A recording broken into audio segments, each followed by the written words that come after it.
Good morning, people. People from all over. And getting these little stress blisters. And also, I think that a couple of weeks ago, when I first started at Walmart, they had us working the back where the loading section was, and the air there was really dry and dusty, and my lips got really dry. And once my lips got really dry, I got those little thingies there on the tail end. I've been putting coconut oil and lavender on them.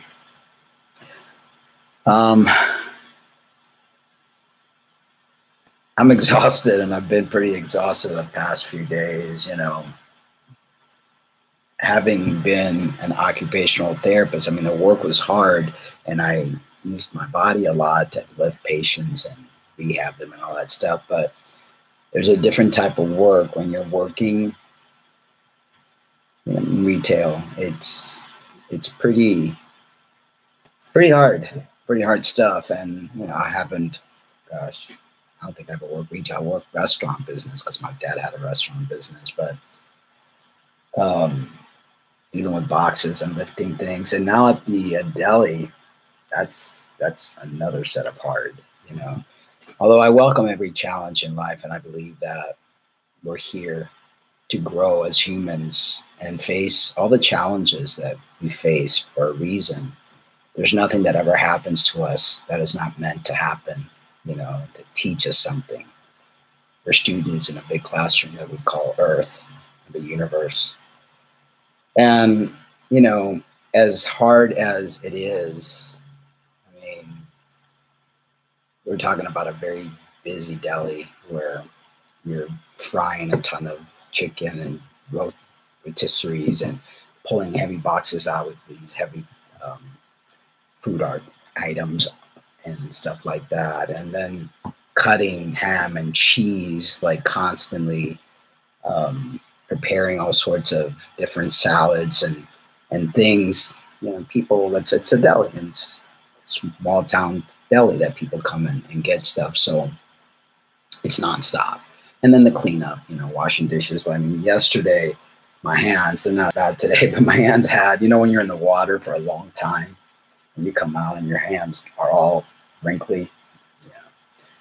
But, it's good. It develops character and develops soul. I've always worked. The only time I didn't work was in the past 3 years. And the way that fell was I was a caregiver for the first year heavily, and then it just became habit to be, in and around that person.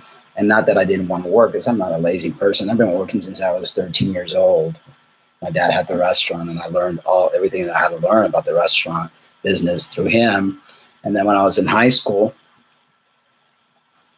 I had 2 part-time jobs while going to high school. I worked at the Golden Bull, which was a hamburger joint in El Paso, Texas, and Taco Bell.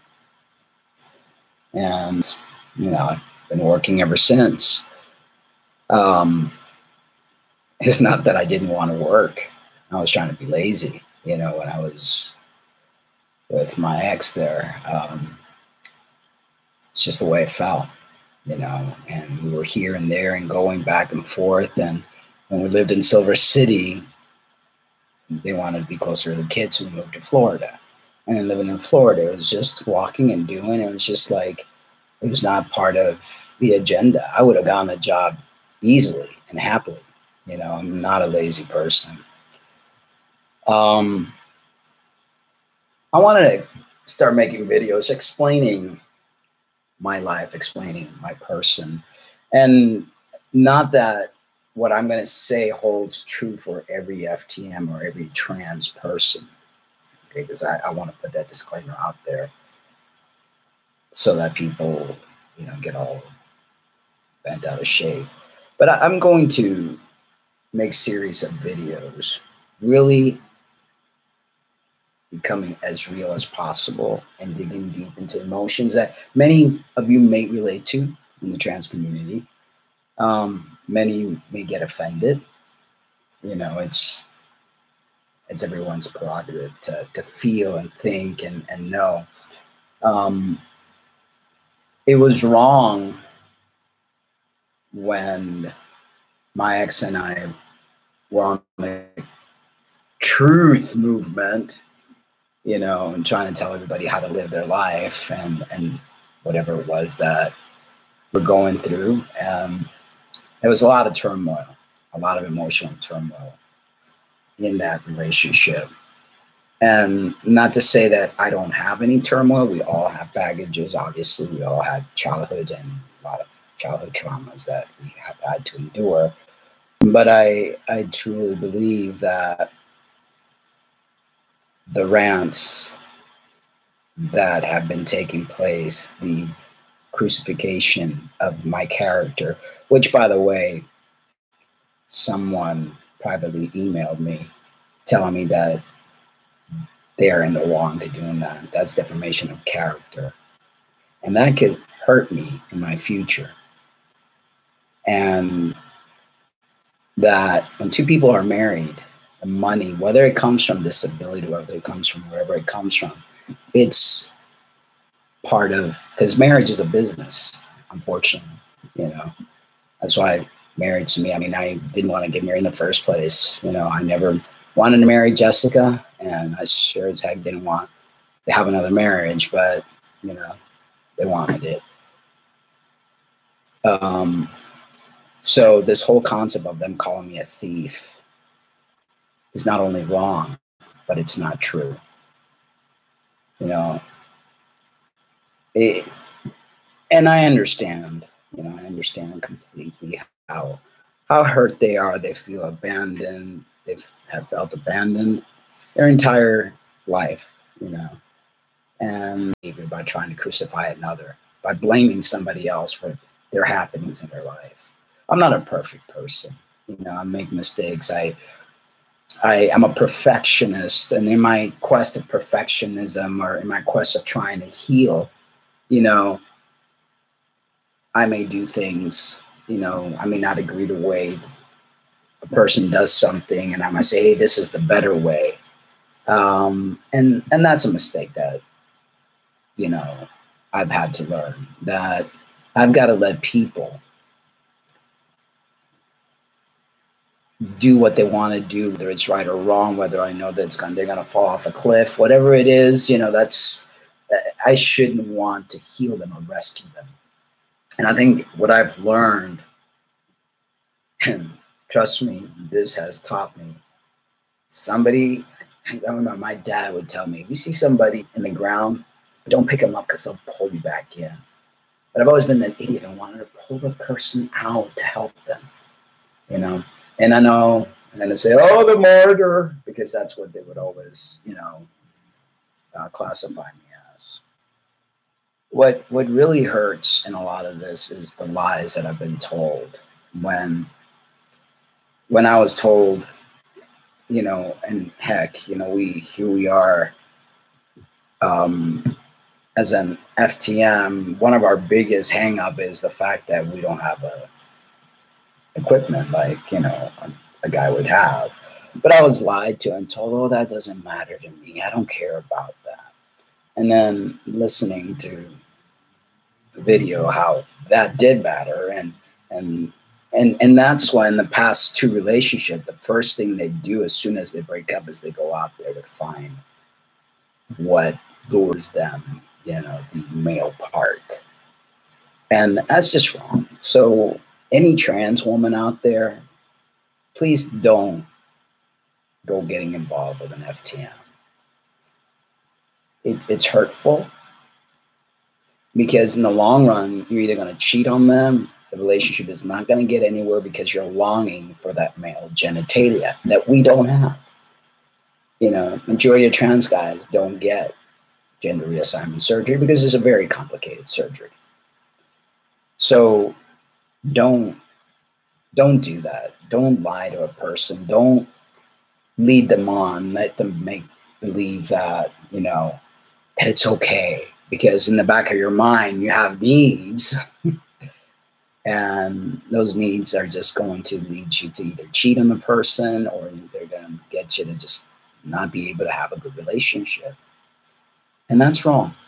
And that's totally wrong. And, you know, I I came to the conclusion after watching a few videos that they're trying to be right with the trans community for all they did. So it's easy to blame me. I mean, the person who's been an advocate for years, the person who never had any trouble. I mean, I had a little,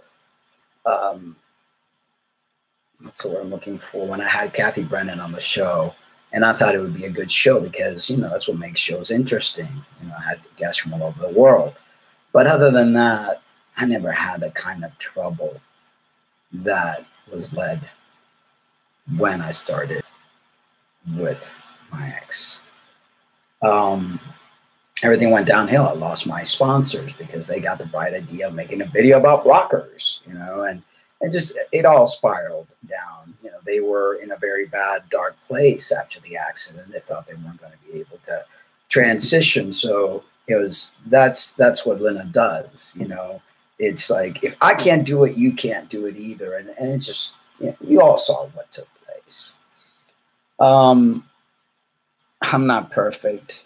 Far from it. Yeah, I said things too, and I went along with the whole fiasco. It just escalated, you know, beyond control. But I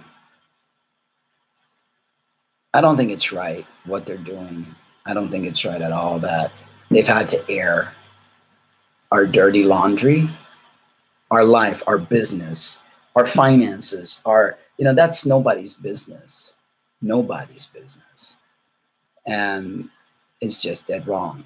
And, you know, I don't want to harm them. I really don't. I don't have an ounce of need to wanting to harm them. I just want them to go live their life and be happy. You know, we didn't work out, various reasons. It was a doomed relationship from the start because of, they don't want to admit, they came in with a lot of trauma.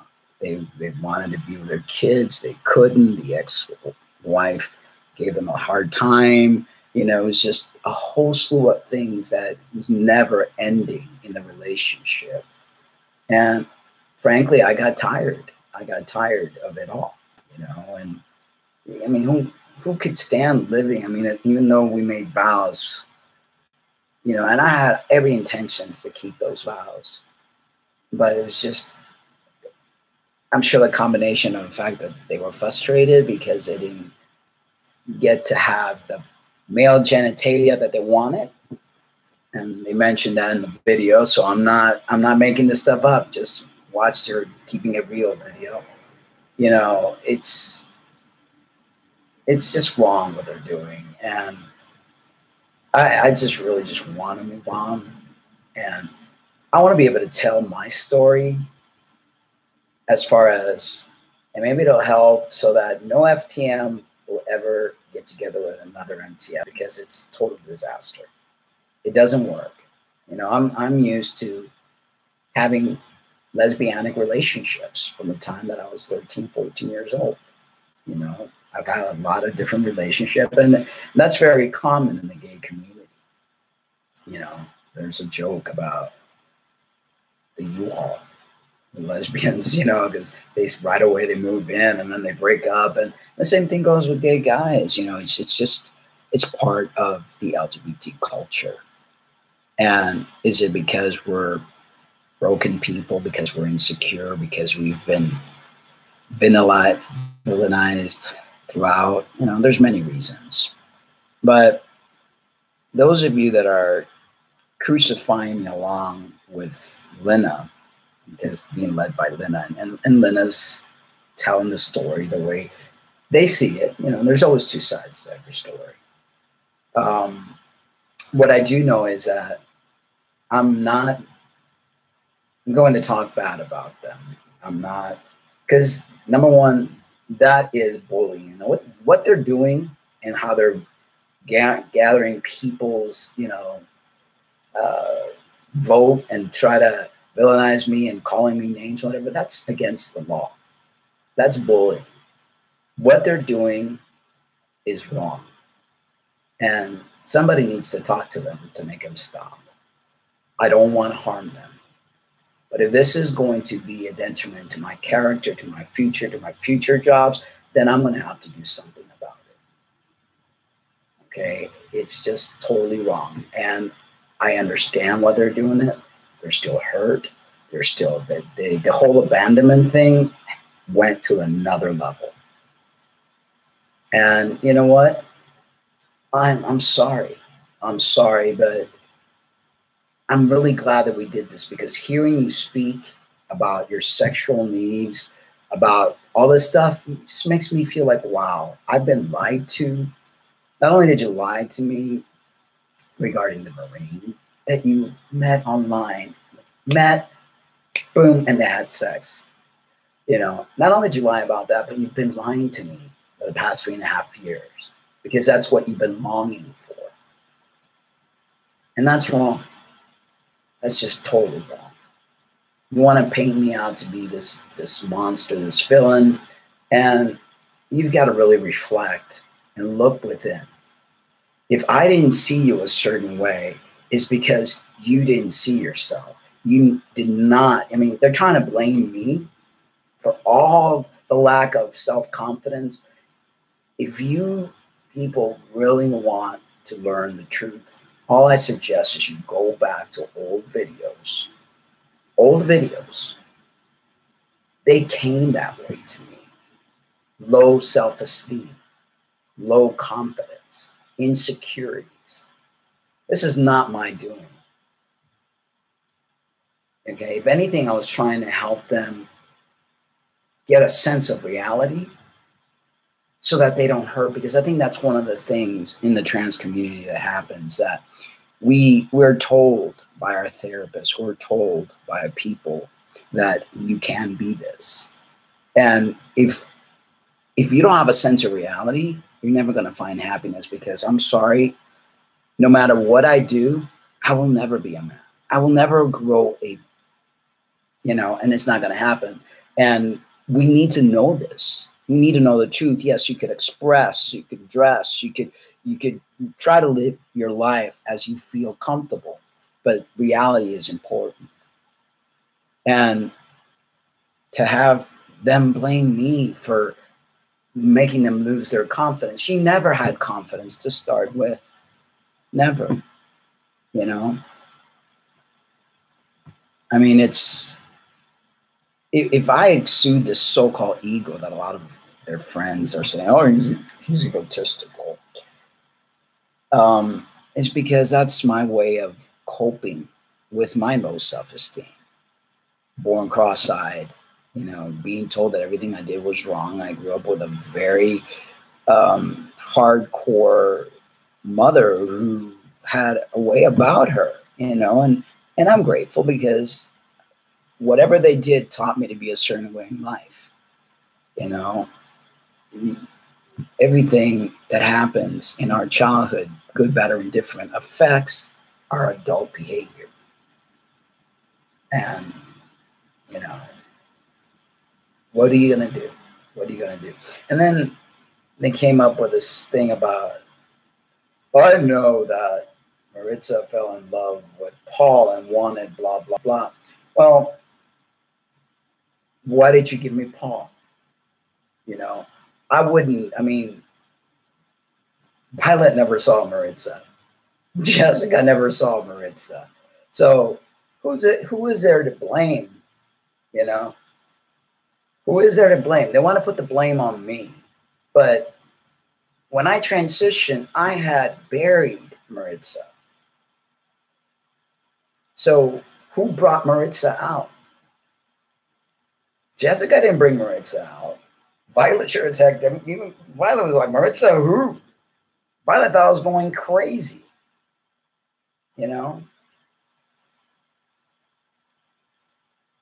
So please just take some responsibility.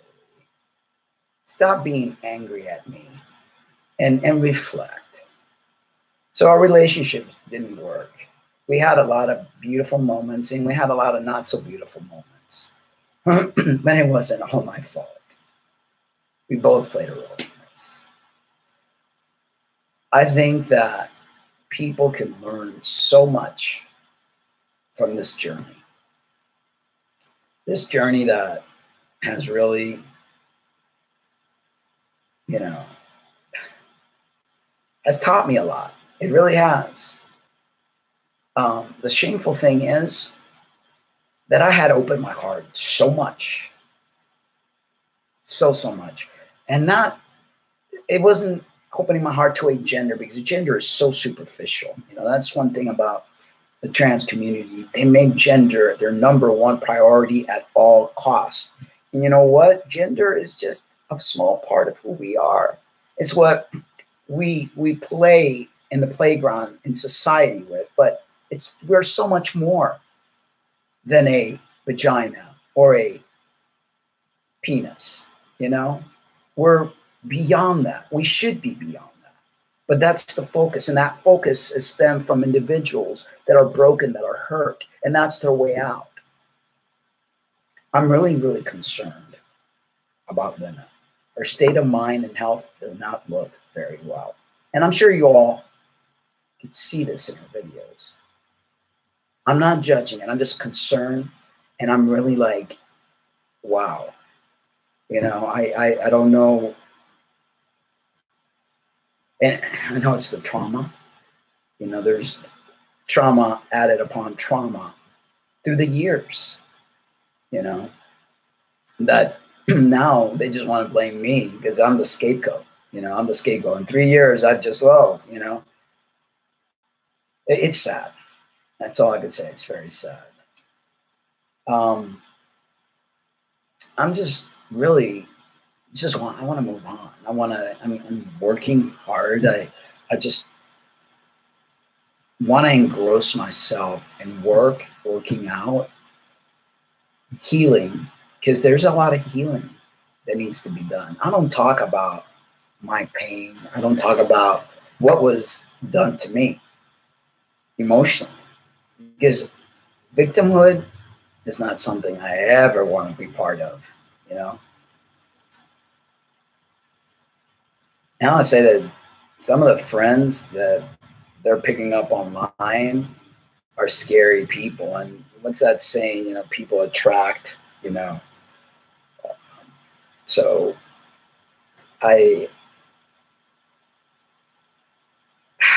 sometimes I get lost for words, really, because I look and I try not to watch their videos. I really don't want to watch, because there's this anger, there's this, and I'm seeing this look in the eye, and it's just scary and sad, really. Somebody wrote on one of, why do you keep making videos, you know, about him, you know? And it's like, I'm like, yeah, it's, and the only reason I'm even talking about this, because somebody emailed me yesterday and really pointed out what they're doing is very destructive and very wrong, and could get them into a lot of trouble. And they just need to stop. And it's like, talk about your life, talk about your emotions, but don't air our business. That's just not right, you know.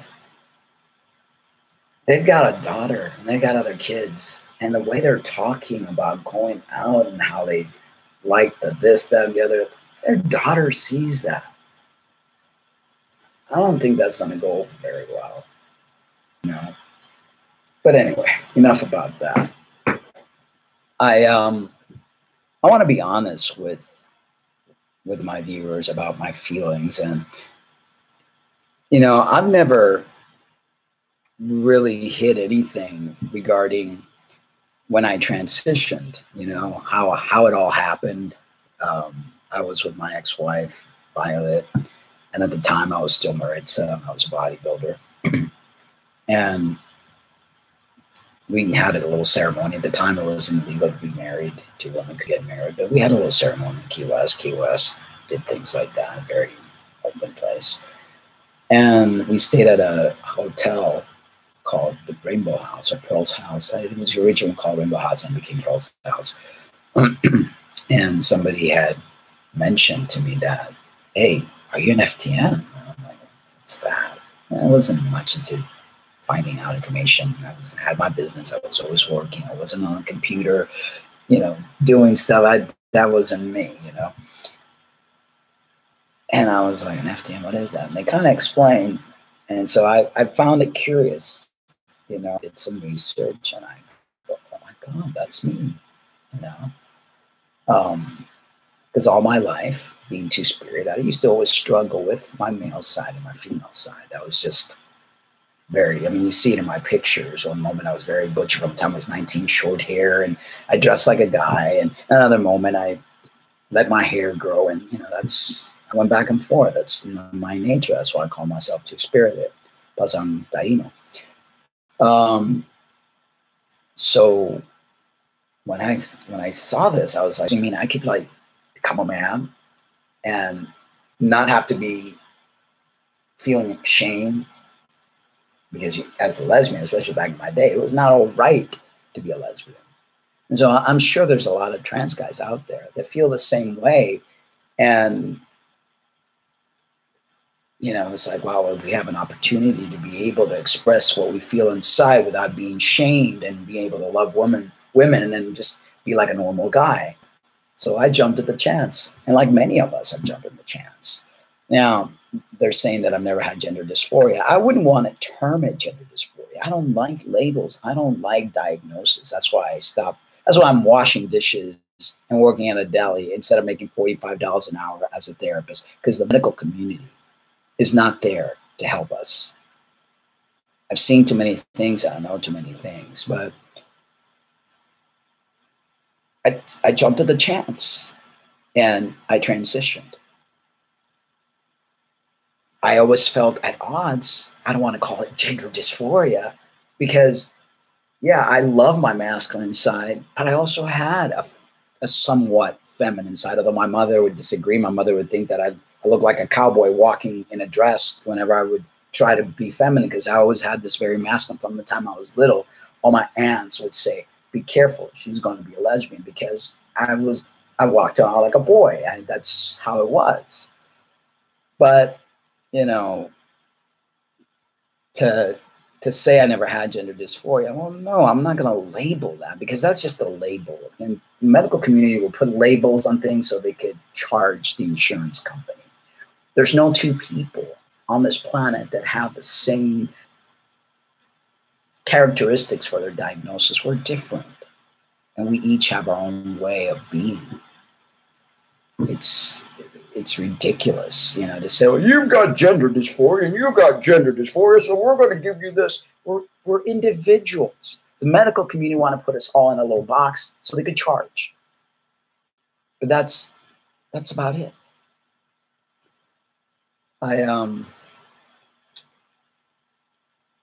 There's so much I could say about that, you know, because cookie cutter, you know, you go into a gender specialist, check. And what do? We we learn to say the things that we know the gender specialist wants to hear, so they can go check. Here's your letter, go get your hormones, you know, and this, that, and the other. I'm going to cut it here, but I'm going to make videos, really deep videos, discussing things, my experience, my journey with trans women, what I see in trans women, not to be negative. Hey, Nanjit, I just saw the comment. I don't know how long ago you put that there. Thank you. You are cool. I'm just me. And me is loner, perfectionist. Me is, oh, thank you, Nan. Me is creative. I love to write songs and music. I'm a very intense and passionate person. Very, very intense. Is it because of the way I was raised? I was raised in a very dysfunctional, scary household. I never knew when my dad was gonna throw my mom to the floor, throw her up down the stairs, beat her. He was an alcoholic, and it's all he knew. And I've forgiven him, you know. But we are a byproduct of our childhood. You know, every single one of us, whether we're trans, whether we're gay, whether we're bi, whether we're hetero, you know. And We're here to heal. Sometimes people are placed into our lives to create a healing combination, and sometimes that healing combination becomes very explosive, especially when one person in that relationship is not open, and that's fine. No judgment. Everyone's in a different place. And that's one of the things that I've got to learn, that not everyone is ready for teaching. Not everyone is ready for lessons. Not everyone's going to welcome them. I've got to learn to keep my mouth shut. And that's how it goes. But I do want to make really deep, intimate, real videos because I have nothing to hide.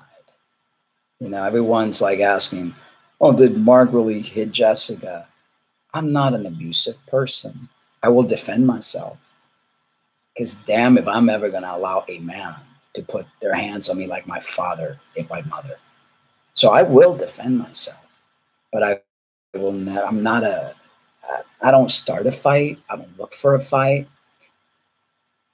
When Leno was saying that I would hold her down, Lena's a runner. Lena never knew how to handle anything. So I would just like hold her down and say, no, you're not going to run away from this. You're going to face this. Because that's something that I learned, that it's important to communicate. It's important to face it. It's important to give eye contact to an individual. I couldn't get them to look me in the eye. Even when we kissed, their eyes looked away. And that should have been my first telltale sign that this person does not love me. When a person can't look you passionately in the eye and they look away when you go kiss them.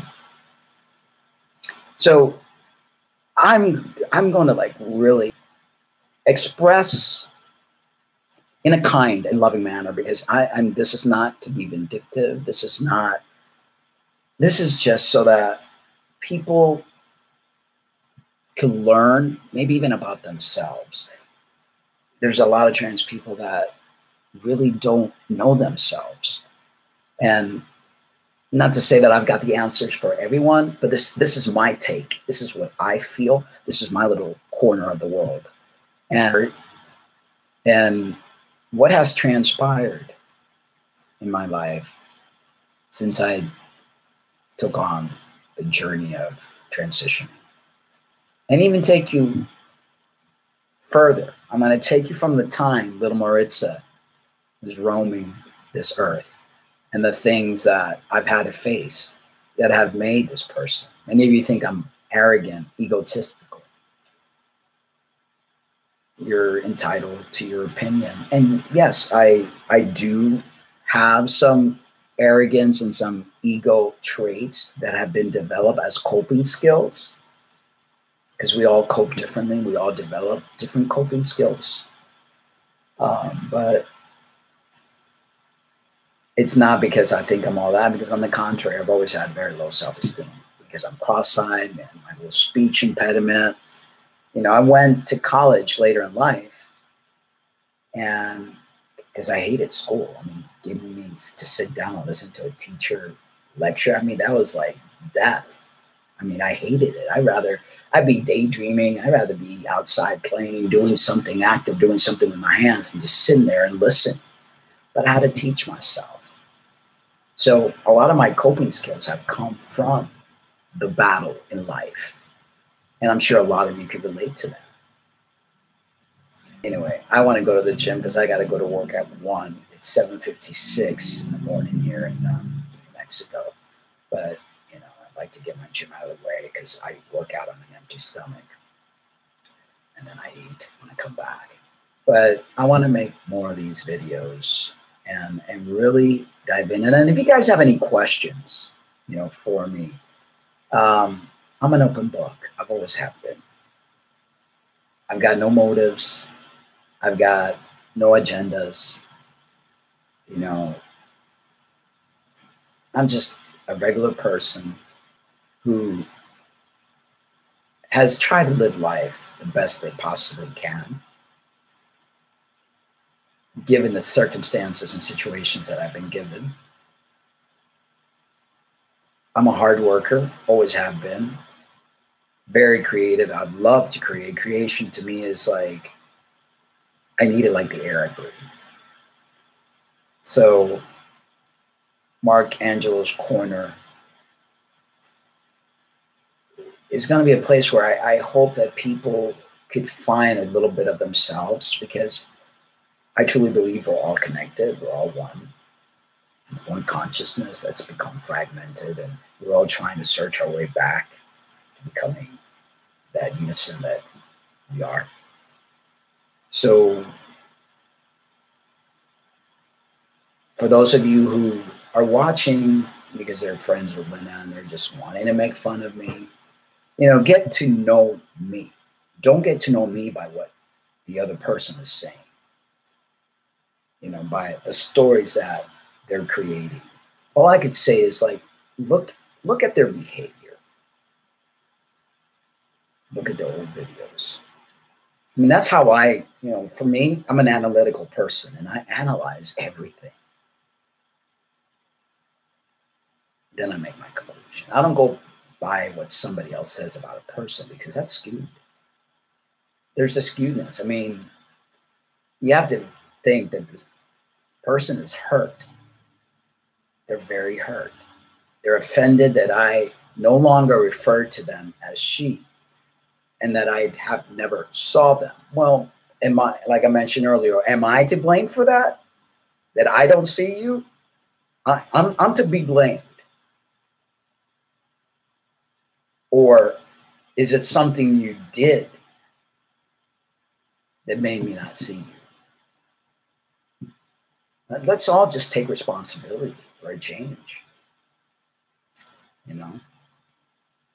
Anyway, guys, I want to go to the gym. I just wanted to start the ball rolling, and, you know, I'll probably make videos, be here in the morning, because I work from 1 to 10 for the next 2 weeks. And then so far it seems that it'll always be like afternoon work, but I don't know, because it could change.